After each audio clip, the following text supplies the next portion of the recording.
The U.S. Air Force yesterday awarded $900 million contracts to Lockheed Martin and Raytheon to develop a new, nuclear-armed cruise missile. The Long-Range Standoff Weapon, or LRSO, is meant to modernize the offensive punch of American bombers, keeping even older planes such as the B-52 relevant. Critics, however, argue that as older nuclear cruise missiles age out they should not be replaced, as they increase the likelihood of a misunderstanding that could lead to nuclear war. In a statement, U.S. Secretary of the Air Force Heather Wilson said about LRSO, "This weapon will modernize the air leg of the nuclear triad. Deterrence works if our adversaries know that we can hold at risk things they value. This weapon will enhance our ability to do so, and we must modernize it cost-effectively." The United States Air Force will buy 1,000 LRSO, which will equip the B-52H Stratofortress, B-2A Spirit, and forthcoming B-21 Raider bombers. The B-1B bomber has been designed a conventional-only bomber. The Air Force believes the LRSO is critical to keeping the old, lumbering, non-B-52H in the country's nuclear arsenal. The B-52H currently operates the AGM-86B cruise missile in the nuclear role, while the B-2A carries only B-61 free-fall nuclear bombs. The B-21 Raider, when it comes to fruition many years from now, will probably carry everything.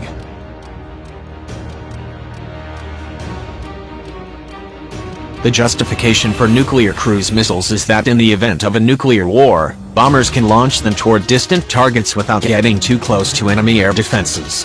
A stealthy bomber armed with LRSOs could use them to punch its way through enemy defenses, nuking fixed anti-air missile, radar, and command and control sites in its path before striking the final, main target. Non-bombers such as the B-52H could stand off at a distance and kick in the door for stealthy bombers, but would be unable to accompany the B-2A and B-21 into hostile enemy territory.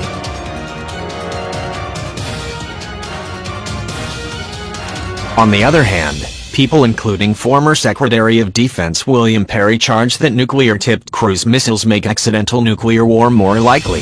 His new op-ed at the editorial page in the Washington Post is called, "Mr. President, Kill the New Cruise Missile." They say that non-nuclear cruise missiles, which have been used since the 1991 Persian Gulf War, are now a regular part of conventional warfare. The existence of nuclear cruise missiles ups the stakes in a conventional war, as an adversary observing a flight of cruise missiles on his radar screens does not know whether he is about to get hit with conventional or nuclear weapons. If the adversary assumes the worst-case scenario, he may believe he should launch his own nuclear weapons in response, inadvertently starting a nuclear conflict. As reported in Flight Global, the $1.8 billion contracts will cover the technology development phase of the missile through 2022. Between now and 2022, the two defense contractors will start nailing down the technologies necessary to bring the missile to life, demonstrate critical technology and prototypes, and complete preliminary design. For a PowerPoint-friendly, layman-unfriendly, brain-melting guide to the defense acquisition process. 1, 2, 3. Good. Good.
The Air Force is accelerating development of a special, high-tech, onboard threat library for the F-35 designed to precisely identify enemy aircraft operating in different high-risk areas around the globe, such as a Chinese J-20 stealth fighter or Russian T-50 PAK-4 5th-gen fighter, service leader said.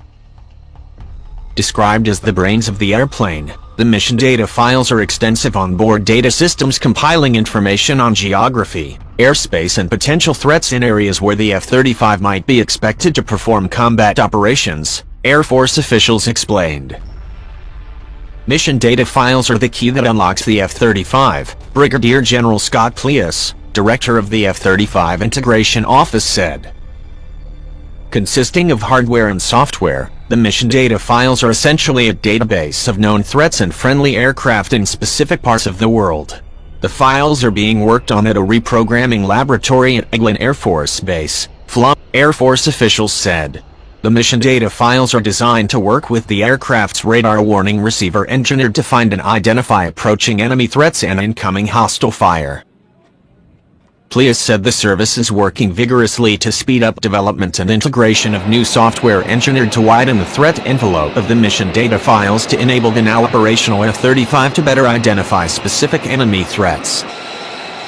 While the progress at the Eglin laboratory has been steady, the integration of the mission data files for the F-35 have experienced some delays, prompting the current effort to quicken the pace so that the operational aircraft has the most extensive threat library possible. The first increments of the technology will be integrated for training F-35s, Plius explained. If there is nothing in the library, the F-35 will not know exactly what the threat will be, he said. The mission data packages are loaded with a wide range of information to include commercial airliner information and specifics on Russian and Chinese fighter jets. For example, the mission data system would enable a pilot to quickly identify a Russian MiG-29 if it were detected by the F-35 sensors. The mission data files are being engineered to adjust to new threat and intelligence information as it emerges. Overall, the Air Force is developing 12 different mission data files for 12 different geographic areas, Air Force officials said.